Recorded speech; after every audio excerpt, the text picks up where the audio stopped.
नमस्कार, हमारे YouTube channel आध्या ज्योतिष संस्थान में आप सभी का स्वागत है। आज मैं आपको पितृदोष के बारे में बताने के लिए जा रही हूँ। पितृदोष, ये नाम तो आप सभी ने सुना होगा। ये पितृदोष होता क्यों है, आइए आज मैं आपको बताती हूँ। ग्रह दोष के कारण ही हमारा पितृदोष बनता है। हमारी जन्म पत्री में जब राहु 8वें या दूसरे घर में होता है तब होता है पितृदोष। हमारे नव ग्रहों में से जब सूर्य, चंद्रमा, बृहस्पति, शुक्र, शनि किसी भी प्रकार से राहु से दूषित हो जाता है तब बनता है पितृदोष।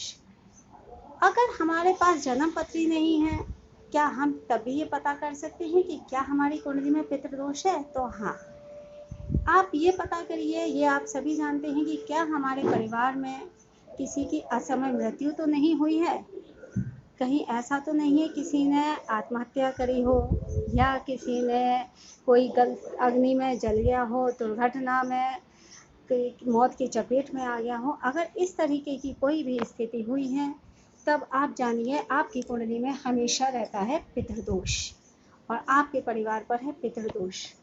अब पितृदोष आपके घर में है या नहीं, ये हम कैसे जान सकते हैं?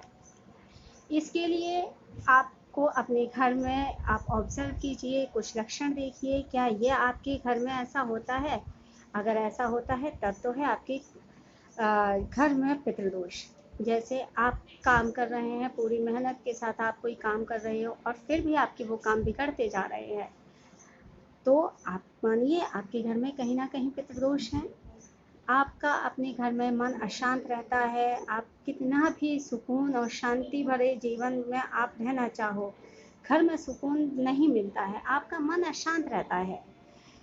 आपके घर में आपके बच्चों के विवाह शादी में कहीं विलम्ब हो रहा है तो आप समझ जाइए कि आपके घर में पितृदोष है।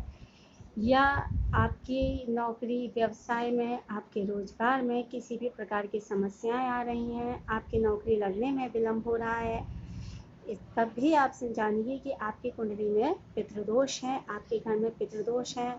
वंश वृद्धि में रुकावटें आ रही हो, गर्भपात की स्थिति बन रही हो कि बार बार गर्भपात हो जाता है, या बच्चा तो है लेकिन मंदबुद्धि बच्चे ने जन्म लिया है, इस तरीके की जब कंडीशनें होती हों, बार बार घर में कोई बीमार होता रहता है, या आपका अनचाहा पैसा खर्च होता रहता है, गैर जरूरी कामों में आपका पैसा खर्च हो रहा है, तो ये सारे लक्षण अगर आपके घर में हो रहे हैं तो आप समझ जाइए कि आपके घर में पितृदोष है। अब इस पितृदोष को कैसे शांत किया जाए, आइए मैं आपको इसका निवारण भी बताती हूँ।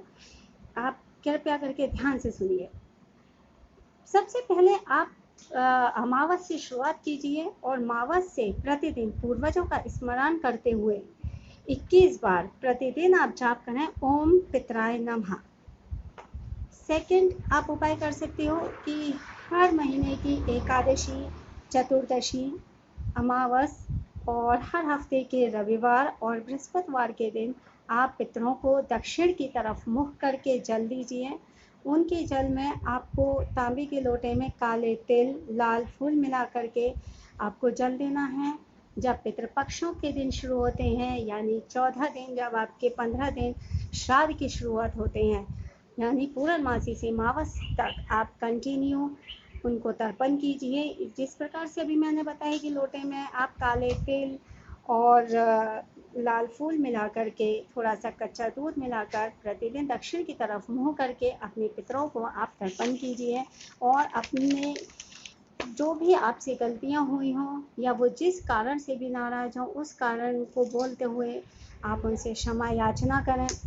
सूर्य को अर्घ्य दें और 21 बार ओम सूर्याय नमः मंत्र का जाप करें। अगर आप पे संभव हो सके तो आप हर अमावस्या के दिन त्रिपिंडी श्राद्ध भी करा सकते हैं, त्रिपिंडी श्राद्ध करा सकते हैं।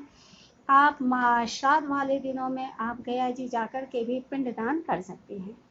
अगर आपको इससे भी ज़्यादा कोई भी जानकारी चाहिए हो, या आपकी कुंडली में पितृदोष है या नहीं, या आपके घर में किसी भी प्रकार का दोष हो, अगर आप संपर्क करना चाहते हैं तो हमारे डिस्क्रिप्शन में आप मेरा नंबर दिया हुआ है, आप इस नंबर पर हमें व्हाट्सअप कर सकते हैं। आप अगर आपको मेरा ये बात, मेरे लेख ही अगर आपको पसंद आया हो तो आप इसको लाइक, शेयर एंड सब्सक्राइब कीजिए। मैं एस्ट्रोलॉजर कविता गौतम आप सबका तहे दिल से धन्यवाद करती हूँ।